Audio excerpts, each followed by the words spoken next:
Welcome everyone to our workshop today, Researching in the Disciplines, Identifying Information Authorities. I'm really happy to have you all here today. For folks that don't know me, my name is Jane Hammonds. I'm an assistant professor and the Teaching and Learning Engagement Librarian in the University Libraries. And you can email me at hammonds.73@osu.edu. What we're going to talk about today is we're going to explore some concepts, key information literacy concepts related to this idea of information authority. We're going to talk about disciplinary information literacy. So with disciplinary knowledge, how that's related to our expectations for students' performance on research assignments. And we're going to identify some strategies and activities that we can use to help students identify information authorities in the discipline. And I'll mention that this is a topic that when I didn't expect this when I created this topic, but it's actually become really relevant to me just in the last couple of days. So I recently started a PhD program in the philosophy and history of education. And one of the things that we were talking about in one of my most recent classes was identifying authoritative resources in the discipline. And so the instructor was asking me, like, what are the journals in the field? What are the databases? And it was really a moment where I realized that I don't know what they are in this field. I don't know what the major journals are in this field. I don't know what the databases are in this field. And that was really interesting to me because, so many years of being a librarian, I'm so used to knowing that when it comes to librarianship, I know what journals I'm aiming to publish in. I know what databases to search. I know what the key organizations are in the field. And so having that moment where I realized that I didn't know that in this new field was something that was really, it really brought home, I think, the importance of this topic to me in a way that I hadn't even realized when I was planning this workshop initially. So that's really what we're going to be focusing on is how we can help students to identify, what authoritative information looks like in their field, who those information authorities are, so that they, can start incorporating that into their understanding of information literacy within that particular discipline or context. So quick activity here. So we have a statement, and if you feel comfortable, I'd love to hear in the chat your level of agreement or disagreement with this statement. So the statement is, within academia, the tacit knowledge, cultures, and practices of disciplinary experts can provide barriers to student learning. So if you want to post in the chat your level of agreement with that statement, please go ahead and do that now.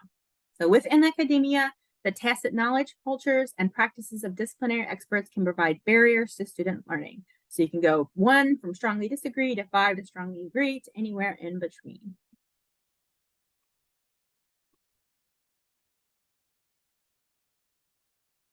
All right, so we're getting a lot of 4s and 5s as we see in the responses coming forward. I think 5 seems like the most dominant response, with several 4s in there as well, which is what I expected.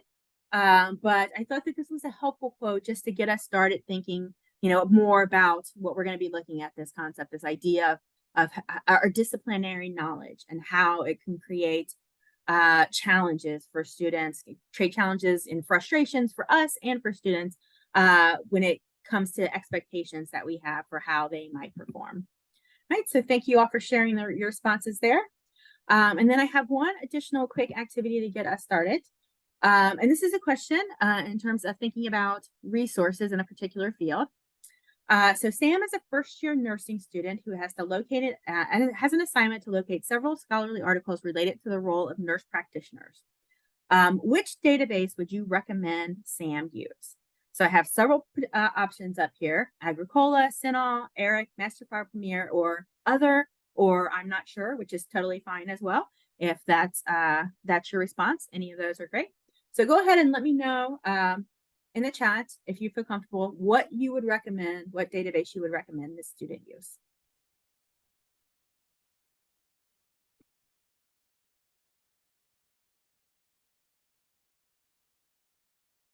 All right, so we have several responses coming in that are recommending CINAHL. So CINAHL, BED, that seems to be the most dominant response. A few folks who aren't really sure, which is, again, totally okay.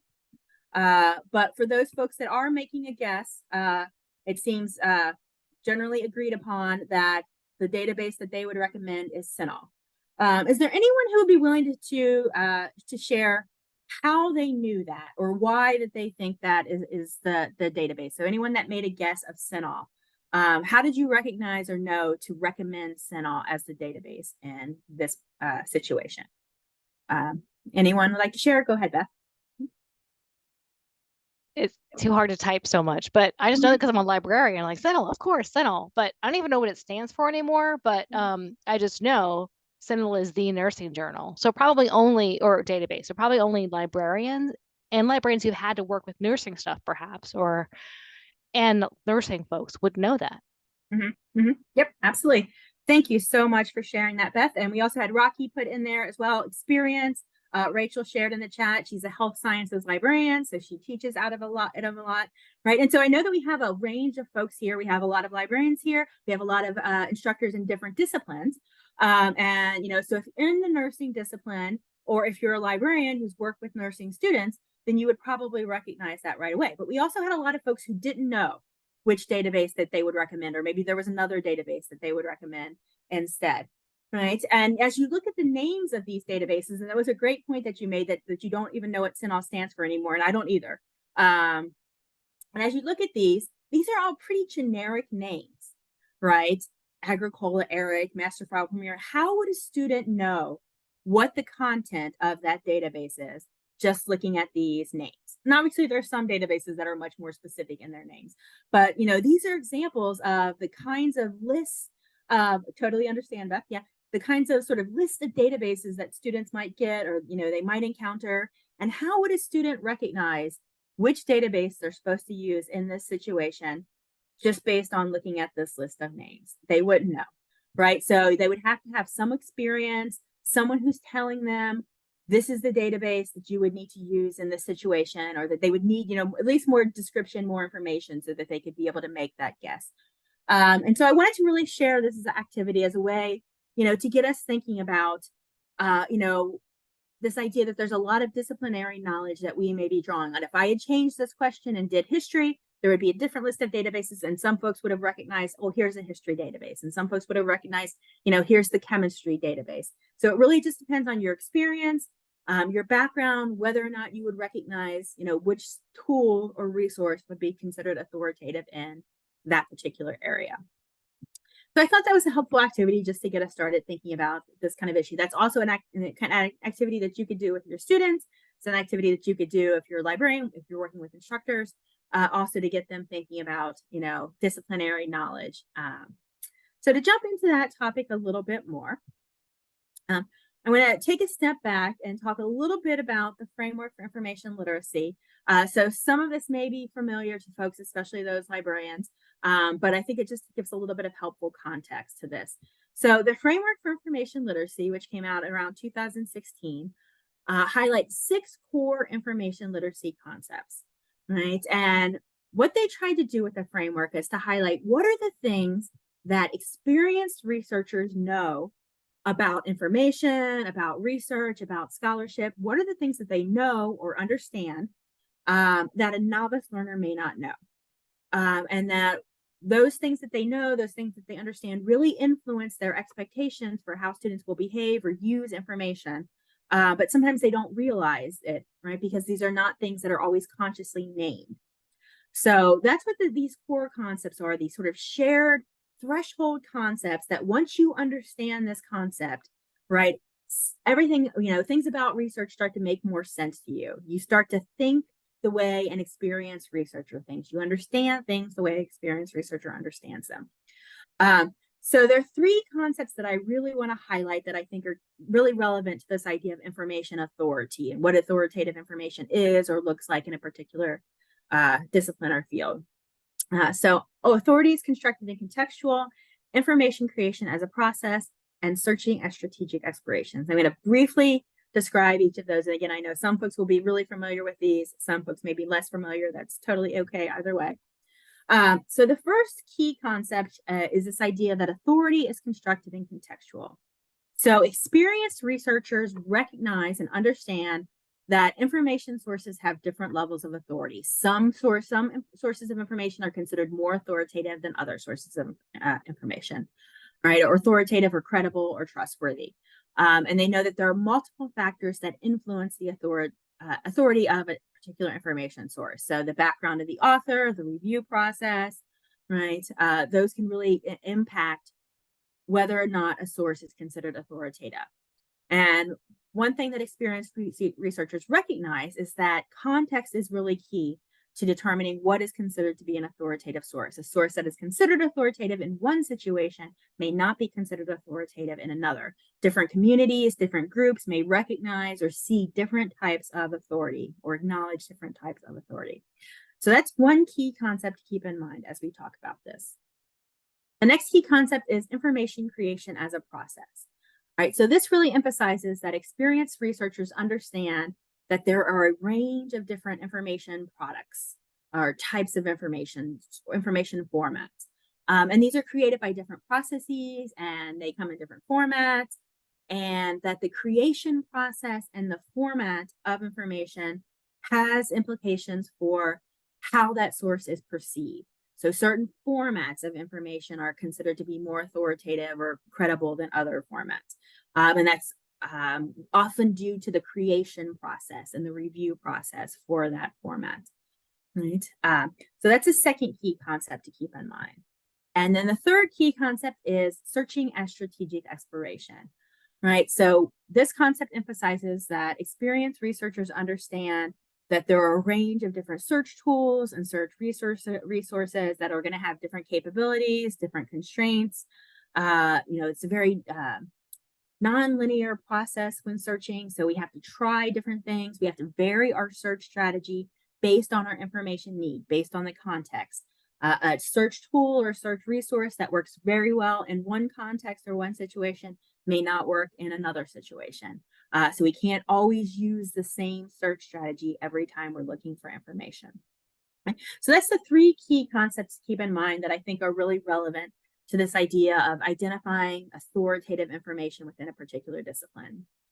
Right. So the framework really looks at, what are these key sort of shared understandings that experienced researchers have across disciplines. But of course, we know that this is complicated when we bring in the issue of context, because within particular disciplines, there are going to be differences. So experienced researchers recognize that, different types of sources have different levels of authority. What authoritative information looks like can vary significantly across different disciplines or different fields, right? So people who are an expert in a particular discipline, they know a lot more than just the content of that discipline, right? There are unique practices, unique understandings related to that discipline, right? And how information is used in that discipline, how information is shared in that discipline, how it's created in that discipline, right? And experts in that particular discipline have developed those, or they sort of absorb those understandings, right? So it's really like students are facing sort of like a double challenge. First of all, they have to recognize that, authority is constructed and contextual. So they have to recognize that information sources are going to be considered authoritative in different contexts, but then they have to recognize what are the sources that are considered authoritative in this particular context within this discipline, right? Knowing that that's not always going to be the same. Right? And so learning how to identify what those sort of assumptions and processes and practices related to information in that discipline is really key to sort of becoming a member of that disciplinary community, learning how people in this discipline do research, how people in this discipline create information, how they share information, how they access information, right? That's really key to becoming part of that particular discipline. Right? So wanted to give us a chance to think about, what this looks like in practice. So what are some of the information literacy sort of practices or understandings or approaches that vary across discipline? So we'll do this as a Jamboard. So I'll put the links in the chat one more time. You should see a link to a Jamboard there. And we'll go out and go to that Jamboard if I can actually get out there. So hopefully folks should have a chance to access the Jamboard. Close the chat really quickly. So if you feel comfortable sharing an example of an information literacy practice or an understanding or approach that might vary across discipline, that could be, there's a wide range of things that could be included here. If you haven't used Jamboard before, the easiest way to add a response is to go over to the left-hand side and create a sticky note. Post that sticky note. You can write your response there and go ahead and post that in the Jamboard. All right, so we'll give everyone a chance to share their responses. And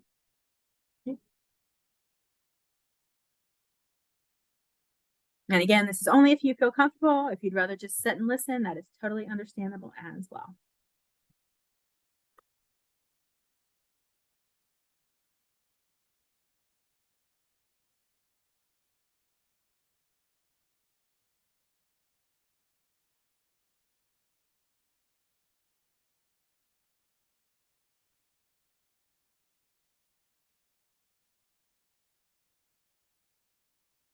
So we'll give just another minute to let folks share any responses that they have.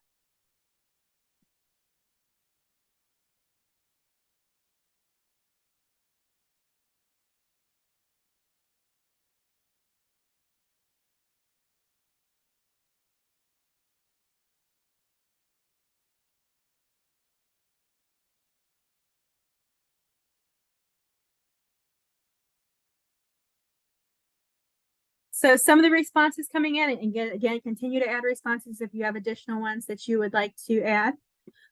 So which formats are acceptable for citing or for publishing, presenting, right? Which style guide to use? So MLA, APA, Chicago, yes. So lots of, differences across disciplines in terms of citation style, formats, types of citations that are included. Someone mentioned, right, in journalism, can sometimes be okay to link the sources within the article, but in other fields, you have to have that formal, right, works cited page or bibliography page, right? And those are key differences. Not only the style of citation, but sort of the conventions around citations in that particular field, right? So is it okay to just have links in the text, or do you have to have that formal citation style? Another related thing to that is the use of quotations, right? Some fields it's okay to directly quote, in other fields it's not, right? So it kind of depends there. Other things that folks have, what to consider as a primary source. Yeah, that's a really key one, right? What a primary source looks like in history may not be the same as what a primary source looks like in chemistry. But we tend to use that term primary source without always explaining to students what we're talking about when we need that term. Someone mentioned older dates are more acceptable in history than medicine, for example. Yes. So the recency of information that is needed. In some fields, right, it's acceptable to cite older sources. In some fields, it's generally not, right? Using first person or not. Yeah, that's a really important one. What types of information sources, books versus journals. Yes, some fields are going to rely more heavily on books. Some sources are going to rely more heavily on journal articles. That differs, of course, too, for the scholars themselves. In some fields, you're expected to produce a book. In some fields, that's generally not expected. Writing style typically differs in the sciences and the humanities. Yes, absolutely. What is considered an appropriate database? So yeah, all of these are great examples of information literacy practices or understandings that vary across disciplines. What is cited, how things are cited, where to find information, how to convey or, to share the information that we found. So writing style, what types of sources are appropriate to use. Absolutely. Great. So thank you all so much for sharing your responses there. We'll go ahead and go back to the presentation. So I wanted to give you all a chance to think about some of the key practices or approaches in your discipline or field and think about how you gained awareness of those. And if anyone wants to share, you could feel free to unmute, you can add to the chat, but just wanted to let you have a chance to think about this, right? So how did you learn what it means to research within your discipline? How did you learn what databases to use? How did you learn what types of sources to cite or not to cite? If anyone wants to share a response, please feel free. If not, we'll just let everyone reflect for a second. Right. So asking a professional or colleague, yes, right. So often this is knowledge that is sort of passed along from colleague to colleague, from graduate student to graduate student, right. I remember clearly the first time another student told me about JSTOR, and I was like mind blown, right. No one had told me that. I was a graduate student in history at that time, and no one had told me about JSTOR before another student mentioned it to me, right? Right, and that was like a lack of knowledge, right? Um, I'm still learning, but getting to know my faculty has really helped. Yes, right. So this is the kind of knowledge that our instructors have, our faculty have, other students in our area have, but sometimes it's passed along in a very informal manner, right? And so it's not always shared directly with students. Using library subject area guides, yes. Of course, Rebecca, that would imply someone has to realize that subject area guides exist, right? Which not all students are going to realize. But yes, if those do exist and you know about them, that's a great place to go to get that information. Asking the instructor, which is great, Rocky. But of course, one thing to keep in mind is that we know many students are not going to feel comfortable asking their instructor. They're going to feel that this is something I should already know, or everyone else knows this. And if I ask the question, it's going to make me look stupid, right? And I don't want my instructor to think that. So some students are going to feel comfortable asking for that kind of help, but other students are not. Mm-hmm. Subject guides, instructor recommendations. One time a librarian taught our class and gave recommendations. So yeah, sometimes there is, that more direct instruction. Graduate student writing assignments, faculty and other graduate students. Yeah, absolutely. So there are ways that we learn these things, and sometimes they're more formal, right? But sometimes they're more informal, and it just kind of depends on who we know. Do we have that graduate student who told us something? Did we have that faculty member who remembers to mention something? Notice patterns between which classes and instructors required certain styles. Yeah, absolutely. If we are able to do that, that's really great. I remember noticing, realizing how I was in the history, my background was in history, right? How scholars wrote in that field and how they incorporated sources. And I kind of imitated what they did, right? So, right. What are the key databases in the literary studies field? Yes. And that's a great thing to do, Rebecca, that you can search, like that information is out there. And I do that all the time. But not all students are going to realize that that's something that they can do. They may not realize that they're even missing that information, right? That there are literary studies journals for sure. Right? Great. So that's, a great, that I wanted to have the chance to reflect on that because the key point that I wanted to emphasize here is that a lot of this is tacit. A lot of this is things that is not always explicitly shared with students. Sometimes it is, and if it is, that is definitely great. But sometimes it's a hidden, right? And some students are going to figure it out. Some students are going to get it, but some students may not, right? And that can create real inequalities, right? If we're not really clearly, explicitly sharing this information with students. Yep. Grads are required to take a bibliography methods course in the field. Yep, absolutely. So, and sometimes it's really hard for us to know how we know what we know, right? So Sarah Miller has looked into this a little bit, and she did a study where she talks to some experts and had them try to think about how they learn these things. And it was often difficult for them to really recognize or pinpoint the point. These are just kind of things that they picked up along the way. So it does create this situation, I think, where there is this level of inequality, where some students, more privileged students, are going to be able to figure this out, or they're going to feel comfortable talking to talking to faculty, talking to undergraduate students. They're going to have programs that have courses that teach them these things, but other students do not. And so those that aren't able to pick these things up on their own may be blamed, right, for not having this knowledge, but really it's that no one told them what they were supposed to be doing.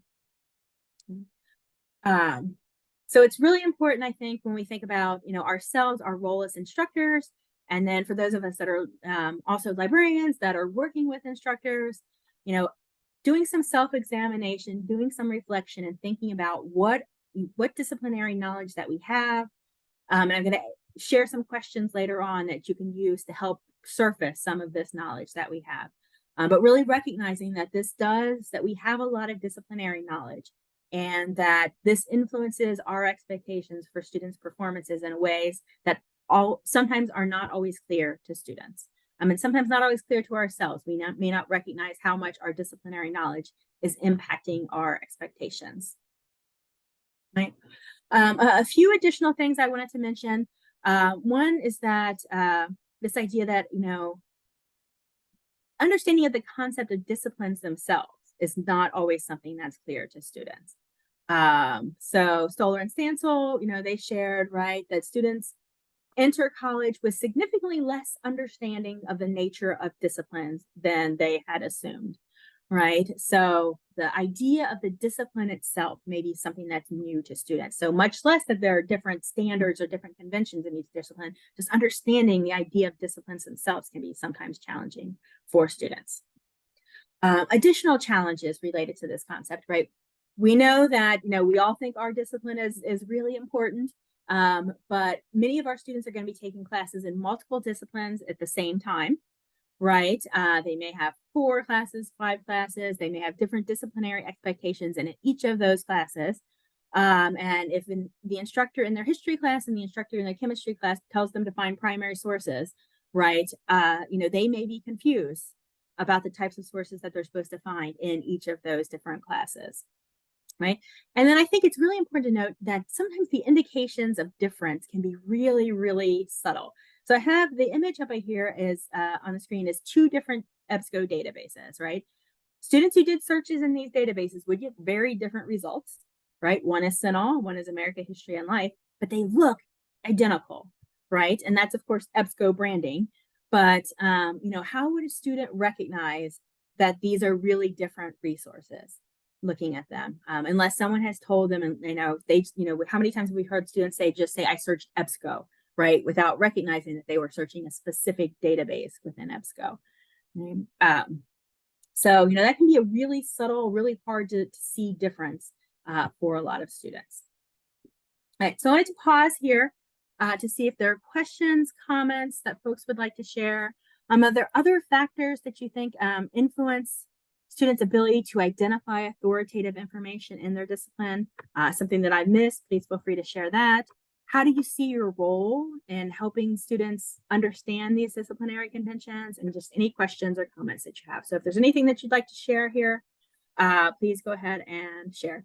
And Rocky shared, we tend to forget what it was like not to know stuff. Yes, that is so absolutely true, Rocky. And that's why it was really, for me, such an important moment when I had that moment in class when I recognized, oh my God, I do not know what the journals in this field are. I do not know what the databases in this field are. And now, obviously, I was in a position where it would be pretty easy for me to find that out. But other students that were just starting this program, that were not also librarians, would they know that? Would they even know where to go, right?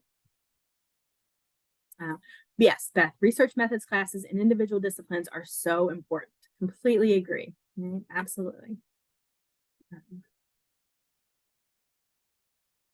So we had someone mentioned, help them not feel dumb. It's okay that they don't know, and it's okay to ask for help. Yes. Yeah, that is so important, right? We don't want the student to be the only one thinking that they're the only one that doesn't get it. We actually had an activity in my class last night where we were sharing things that we learned so far in the PhD program. And that was one of the students' comments was, it's okay that there are things that I don't know, right? And that was one of the things that she had learned so far in this class. It had been a big revelation to her. They need to know about the discipline's terminology or jargon. Yep, absolutely. Wonderful. So one thing I want to share really quickly before I jump into the activities, since I know that we have some folks that are librarians here, I wanted to highlight a key librarian role, I think, in this. So some of you may be familiar with the work of Michelle Simmons, who wrote a really great article on librarians as disciplinary discourse mediators. And one of the key things that she highlights is that librarians are, in a way, insiders and outsiders, right? So we're not experts in the particular disciplines that we work with, but we often work with certain disciplines enough that we gain a lot of knowledge, right? So as Beth mentioned, right, she knew what database to recommend. She's not a nurse, she's not in the nursing discipline, but she knew what database to recommend because of her experience working with nursing instructors and working with nursing students, right? So we gain a lot of disciplinary knowledge as librarians, but we also are outsiders of the discipline as well. So that puts us in a position where we can really mediate between disciplinary experts and students. So we can still see the challenges that students have that are due to a lack of disciplinary knowledge. And we can help sort of translate those issues for students and instructors. So just wanted to highlight that because I think that that's a really great article, but it's been really helpful for me in thinking about my role in working with instructors and how to bring to the surface some of these things that instructors may not realize. So we'll just share that really quickly. Any questions real quickly before I move on to strategies, activities, thinking about how we can help students identify authoritative information in their discipline or field. So any questions, comments real quickly? The time. All right. So the first strategy that I recommend, and this is, if you're an instructor, if you're a librarian, this is something that you can also help instructors do, is to really interrogate your own assumptions. So really thinking about what knowledge you're requiring students to have to be able to complete this assignment. What are you assuming that students already know and understand? You can think about how you would complete this assignment and what knowledge that you are relying on. What disciplinary knowledge are you relying on that allows you to complete that assignment easily, right? So thinking about and reflecting on your assumptions, on what you know, and then I think it's also important to think about how important it is that students conform to the expectations of your discipline.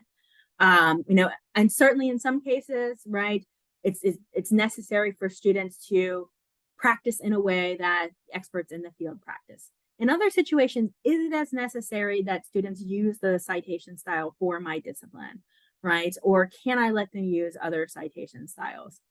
So thinking about those situations and how much of a requirement it is that students really conform to the expectations of your particular discipline, I think is really important.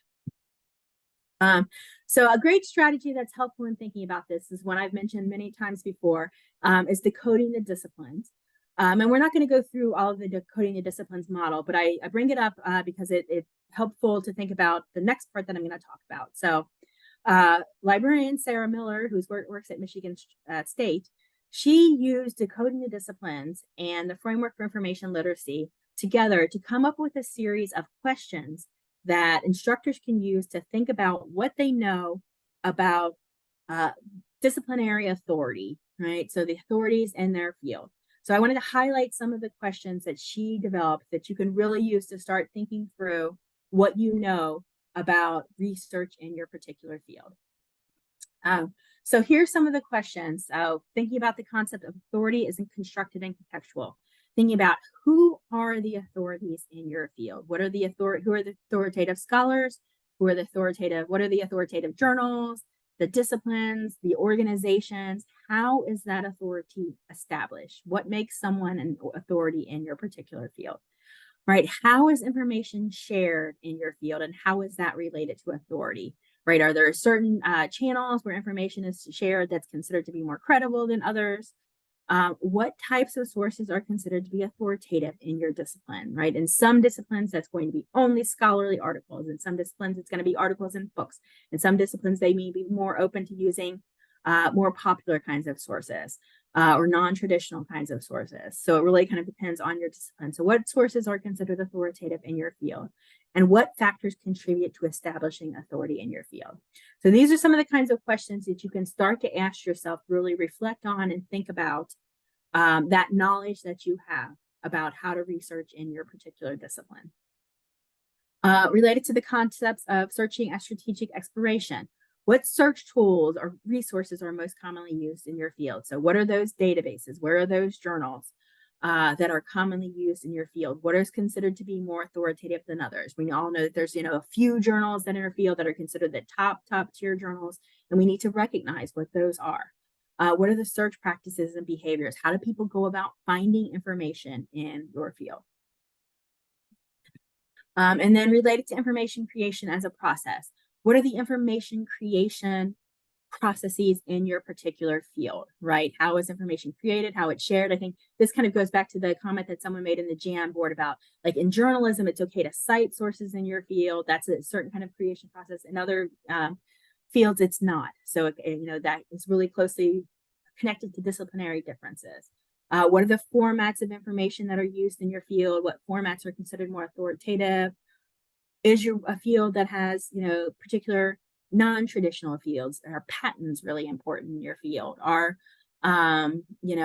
news articles really important in your field? So what are the unique or non-traditional information formats that are used in your field? So I wanted to share those because I think, one, that's a really great article that Sarah Miller wrote, but it's really helpful, the questions that she established for really thinking about how we can raise to the surface some of this knowledge that we have, right? And then how we can share that with our students. Okay. So next, I want to share just a few different activities that I think can be really helpful for getting students to think about information authority in their particular field. So I'm going to put these links in the chat again. So what I'd like you to do is one of these links takes you out to sample references. So what we're going to do is we're going to go out to sample references, and then we're going to highlight the different types of sources that are used. So let's see if I can actually get out there.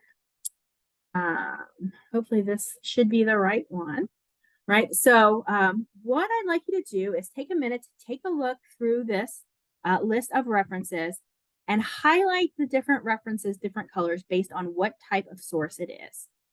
So if it's a journal article, you can highlight it in yellow. If it's a book, you can highlight it in green. If it's a news article, you can highlight it in red. Wikipedia or encyclopedia article, something like that, you can highlight in blue. And if it's a website, you can highlight it in gray. So give everyone a chance, if you feel comfortable, to pick one or two citations and take a look at those and, start going through and kind of adding in some highlighting for those based on the type of source that it is.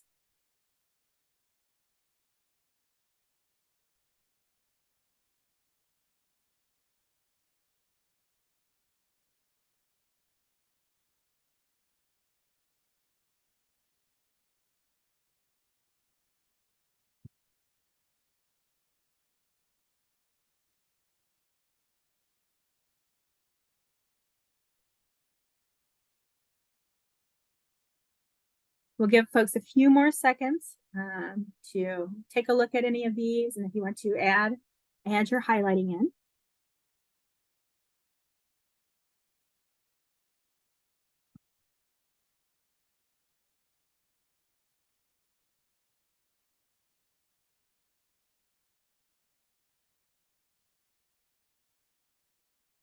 Right. So what are the trends that we are seeing? What do we see by completing this activity? What do we learn about sources that are used in this field?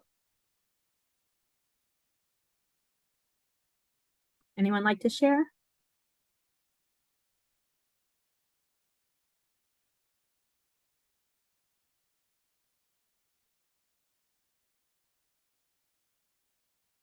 So we have a couple types of sources, mostly journals. Yep. Preference for journal articles, mostly journals and books, right? So as you look here, right, we see a lot of yellow highlighting, right? We see green highlighting. We see a couple gray, but we don't see any red. We don't see any blue, right? So this is a field, right, where it seems like the dominant ways that information is created and shared is either through journal articles or through books. Occasional website can be thrown in there, but we don't see any news articles. We don't see any other types of sources, right? So I think that this is an interesting and helpful activity that you could do with students that could really kind of get them to visually see what types of sources are considered authoritative in that particular field. What are the sources that scholars in that field tend to use, right? One thing to keep in mind, of course, is that students would need to be able to recognize by the citation what type of source it is, which not all students would be able to do right away. But they could also go look these up, of course, and if they had time to do that as well. But I think that this is a really interesting and helpful activity to be able to, just sort of visually see and start to think about, okay, in this field, here are the kinds of things that are cited. And students can, try multiple articles with this. There's different ways that you could do it. They could count citations, those kinds of things. But just a way to get them thinking about, here are the types of sources that are used in this field. Right. So that's a key activity that I think can be helpful is having students take a look at those bibliographies or those works cited pages from articles in the field and start just noting that kind of information. What are the sources that are cited in the field? Use that to have a discussion. Why are some types of sources more highly represented than others? What are the factors that contribute to these types of sources being the ones that are most highly cited? So another quick activity we're going to do, it's very similar, but we're using this the second reference link here. So we'll go ahead and I'll put that in there one more time. So we'll go to sample references 2 for this one. So sample references 2. So in this one, the goal is to highlight specific journals that you see. So hopefully folks are able to access that link. So for yellow, any citation that you see to the International Journal for Academic Development, red for to improve the academy, and green for the Journal of Faculty Development. So we'll let folks have a chance to see that. Are folks able to access that site?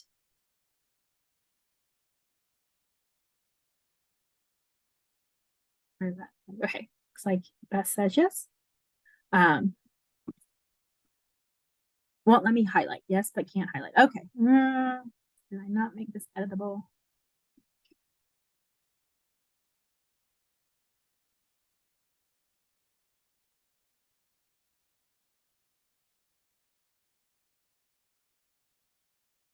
Put another link here in the chat. All right, we'll see if that link works for everyone. Allows folks to actually edit. Yeah, okay, great. So we'll give everyone a chance. So yellow for International Journal for Academic Development, red for to improve the academy, green for the Journal of Faculty Development.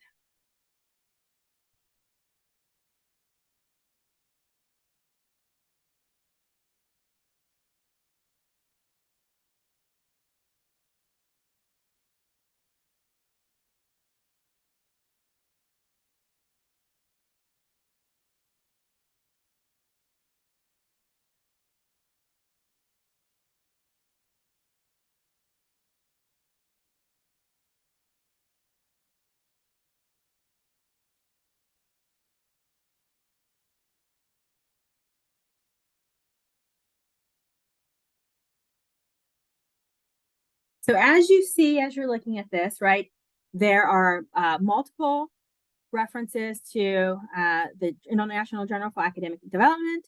There are multiple references to improve the academy, right, and multiple references for the Journal of Faculty Development. So as students are looking at this and doing this kind of activity, this is another way, again, to start really seeing what are those authoritative resources in this field, right? This journal keeps getting cited over and over again, right? This other journal keeps getting cited over and over again. So students can start again to visually see, just to have this practice of really starting to recognize here are the sources that are the ones that scholars continue to cite over and over in my field. Okay. So I wanted to share those really quickly as I think fun examples of a way to get students thinking about the key information resources or the key information authorities in their field. Okay. A few other activities really quickly that I want to mention. You could have students do some sort of collaborative resource building activity, creating a class list of key information resources in the field. And that those previous activities that we did could help them start to put this list together. But this is an example that was actually shared with me last night. One of the graduate students in my field shared this link. Oh, here's this list that we put together, authoritative resources in our field. So you could have students work together to create that list themselves. One student locates the databases, one student locates the journals, right? Or groups of students do that. And then they review each other's, they, edit that document and add that document. But having students create that list together that they could, keep with them, take with them, continue to add on as they work, I think could be a really quick but fun activity to get students, again, thinking about what are the key resources in that field. Students can also create a visual representation of the authorities in their field, right? So the key journals, the key databases, key web resources, they could create some sort of modified concept map.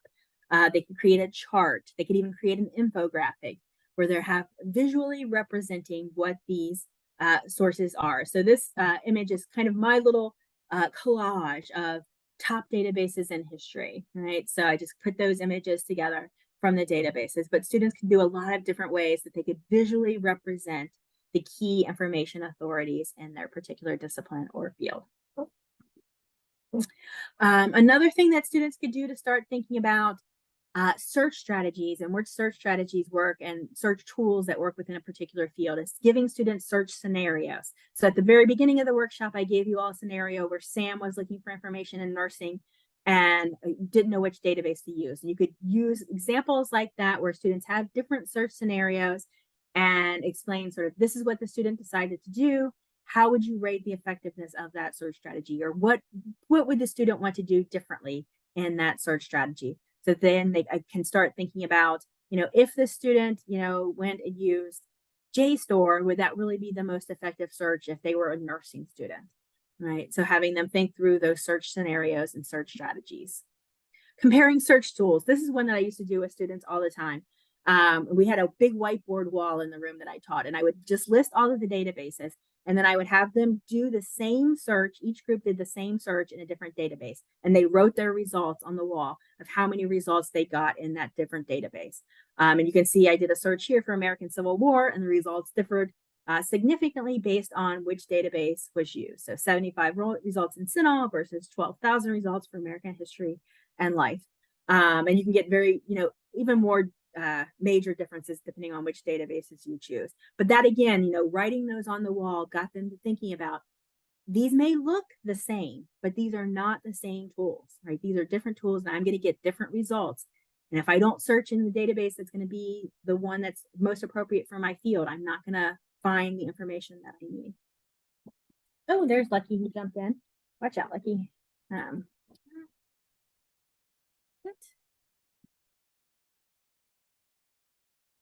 So also students can really think about, you can have students do an activity where they're comparing the creation processes, right? So they're looking at different types of sources and asking and answering critical questions about the creation process of that source. How long do you think it took the author to create this source? How much effort, how much research went into creating this source? Did the author have to look at outside sources? What kind of work did they do to actually create this? How was this source reviewed before it was published? Right. So having students compare multiple different types of sources and think about that creation process could, again, I think, help them to start understanding, how the creation process really contributes to the authority of different types of sources. And then I really wanted to bring up really quickly, this idea that teaching students how to engage and how to research interdiscipline, I think, is important. But there are also concerns about that. Right. There are concerns that we know that there are, for example, biases and who gets cited and who doesn't. We know that, certain journals are considered more dominant than others, and that folks that can publish in those journals tend to be, more highly regarded, and that there can be a lot of concerns about that whole process. We know that there's challenges related to peer review. So some folks might be a little wary of socializing students into a particular discipline, that there are concerns about that. So one thing that you could do is you could have students question the idea of disciplinary authority, right? Have students think about and talk about this issue of who tends to get published in this field, who publishes books or articles, what voices or perspectives might be missing. If we only rely on scholarly journal articles, or we only rely on books, and we know that only certain people are going to be able to publish those, whose voices might be missing, whose perspectives might be missing? How might the field look differently if we incorporated a broader range of information sources into our field? And so having students think about these kinds of questions, I think could be really helpful for encouraging them to challenge a little bit this idea of disciplinary authority, and that there's only certain types of sources that could be used in this particular field. And a good example of this, I've shared this before in previous workshops, but one thing that you could do is start students thinking of, sort of analyzing the dynamics of the citations in a particular source. How many of these sources, for example, was written by a woman or someone who identifies as a woman, right? Have them think about the gender dynamics of that particular article. Are most of the people that are being cited in this field of a particular gender, and what that means in terms of whose voices or whose perspectives might be missing. So again, I don't think it's necessarily that we, when we think about this topic, that we have to think we need to always make students behave exactly like we do in the field. I think there is room for challenging some of these assumptions about disciplinary authorities. And that may be something that you are interested in doing with your students as well. So I just wanted to share those as well. So as we come to the end, I just have some resources here, teaching resources related to those three concepts that we've highlighted today. So just sharing those for everyone. And then I'll pause here at the end and see if there are any questions, comments, any next steps or key takeaways that folks have related to this workshop. I'd love to hear those. While you're thinking about that, I want to mention really briefly, if you are associated with Ohio State, I am starting a teaching information literacy cohort. Completing this cohort will allow you to complete the teaching information literacy endorsement from the Drake Institute. This cohort is going to run from October 23rd to November 17th. During that time, participants will be enrolled in the teaching information literacy course, and they'll take that course at the same time as other participants. And also have the option to attend synchronous cohort meetings, just optional, not required. But if you are interested in that cohort, send me an email, let me know. I'll also share the registration link in the follow-up email. So if you're associated with Ohio State and would be interested in joining that cohort, please do let me know. We'll pause here again. Questions, comments, closing thoughts that folks have. Thank you. Thank you, Beth. Thank you, Emily. Thank you, Lauren. Wonderful. So I'll mention the workshop next week is on a similar line, but looking at different aspects of the disciplinary knowledge that we have, especially around sort of scholarly conversation. So if you're interested in this topic and want to learn more and dive a little bit more deeper, looking at it from a slightly different angle, that's what we're going to be talking about next week. Like the highlighting activity. Thank you, Bethany. Yeah, I think that would be really, really fun to do with students. Yeah. Coming away with a lot of new ideas. Wonderful. Rachel, I'm thinking about the activity I did in class visit and how I might use one of your activities to improve it. Wonderful. Thank you, Beth. Very useful. Thank you, Paige. Thank you, David. Sevo. Great. All right. So I'm going to go ahead and I'm going to end the recording, but I will stick around for a few minutes in case that there are additional questions or comments or thoughts that folks would like to share.